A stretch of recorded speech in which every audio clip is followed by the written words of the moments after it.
ప్రపంచ ఆరోగ్య సంస్థ భారతదేశంలో తయారైన 3 కల్తీ దగ్గుమందులపై తీవ్ర హెచ్చరికలు జారీ చేసింది. ఇటీవల మధ్యప్రదేశ్లో 22 మంది చిన్నారుల మరణాలకు మూలం కలిగించిన కోల్డ్రిఫ్ సిరప్తో పాటు మరో 2 మందులు అత్యంత ప్రమాదకరమని స్పష్టం చేసింది.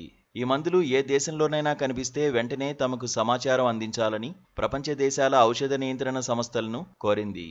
WHO గుర్తించిన కల్తీ మందుల జాబితాలో శ్రెసాన్ ఫార్మాస్యూటికల్స్ కు సంబంధించిన కోల్డ్రిఫ్, రెడ్నిక్స్ ఫార్మాస్యూటికల్స్ వారి రెస్పీఫ్రెష్ టిఆర్, షేప్ ఫార్మాకు చెందిన రీలైఫ్ సిరప్లు ఉన్నాయి. ఈ మందులు ప్రాణాంతక వ్యాధులకు కారణమవుతాయని, వాటి వాడకం తీవ్ర కిడ్నీ వైఫల్యం, న్యూరలాజికల్ సమస్యలు, మరణానికి దారితీస్తుందని హెచ్చరించింది. తమిళనాడులో తయారైన కోల్డ్రిఫ్ సిరపులో డైథిలిన్ గెకాల్ అనే విషరసాయనం అత్యంత ప్రమాదకర స్థాయిలో ఉన్నట్లు పరీక్షల్లో తేలింది. దీని పరిమాణం కేవలం 0.1% మాత్రమే ఉండాల్సి ఉండగా ఏకంగా 48.6%కి పైగా ఉన్నట్లు గుర్తించడం తీవ్ర కలకలం రేపింది.